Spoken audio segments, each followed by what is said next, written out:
अपयश खरंच इतकं वाईट आहे का? मी म्हणते नाही. तुम्ही पण म्हणाल हा व्हिडिओ ऐकल्यावर. नक्की बघा शेवटपर्यंत. अपयशामध्ये काय असतं माहिती आहे? आपण नेहमी विचार करतो, की मी फेल झाली तर? म्हणजे अपयश येण्याआधीच आपलं मन बनवतो, की मी फेल झाली तर? आपण 2 पावलं पुढे जाऊया, ओके? आपण विचार करूया, मी फेल झाली तर मी यातून काय शिकेन? आणि मी ते सक्सेस होण्यासाठी कसं वापरेन? बरोबर आहे? तर आपण बघूया, अगदी स्टुडंटपासून ते अगदी ओल्ड एजप्रमाणे प्रत्येकाला अपयशाची भीती असते. स्टुडंटना असते की पास होण्याची, योग्य करिअरसाठी फील्ड मिळण्याची, ॲडमिशन मिळण्याची, थोडे मोठे झाले का नोकरी मिळण्याची असते, मग असे योग्य साथीदार मिळण्याची. बरोबर आहे?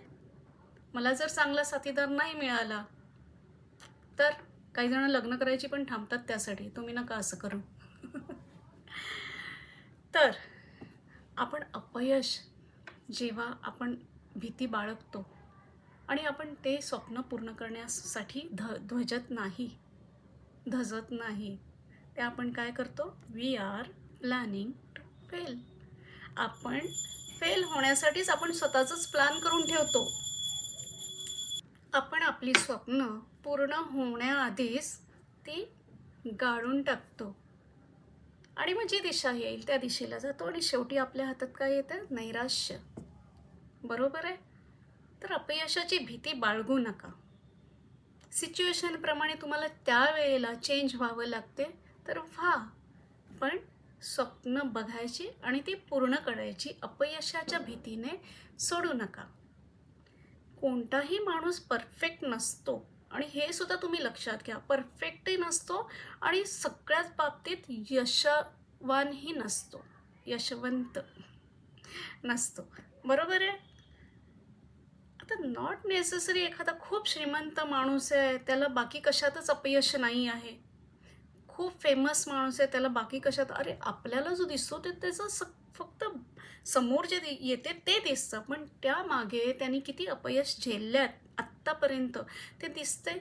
किंवा त्याच्या लाईफमध्ये इतर काही फील्डमध्येही त्याला काही अपयश असतील, ते कोणाला दिसते नाही, ते त्याला माहीत आहे. पण त्याला हेही माहीत आहे की जर मी अपयशाला धरून बसलो तर माझी प्रगती नाही. ठीक आहे? तर आपण बघूया आपण अपयशावर कशी मात करू शकतो.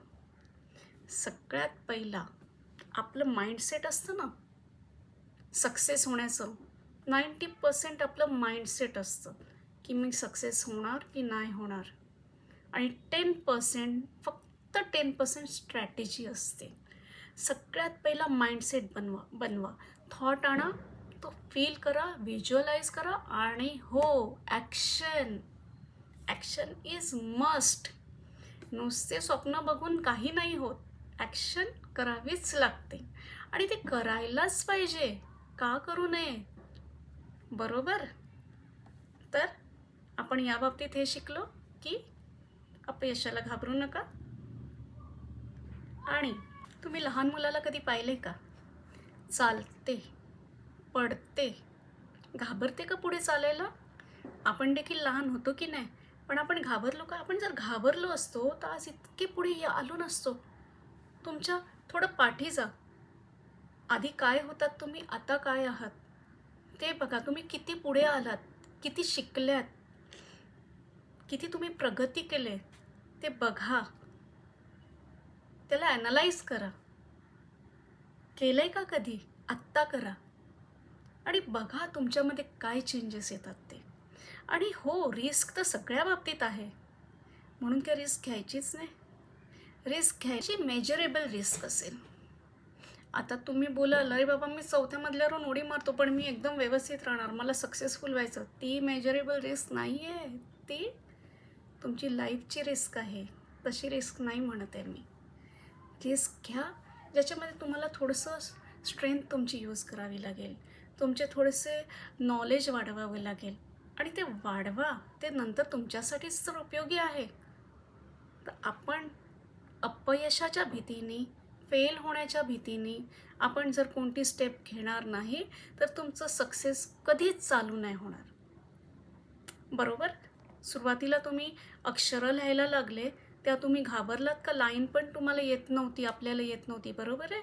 तर आपण घाबरलो का लाईन खेचायला? पण नाही, आपण करत गेलो राईट प्रॅक्टिस करा.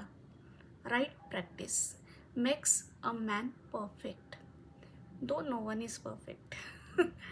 पण तरीसुद्धा राईट प्रॅक्टिस ठेवा आणि पुढे चला.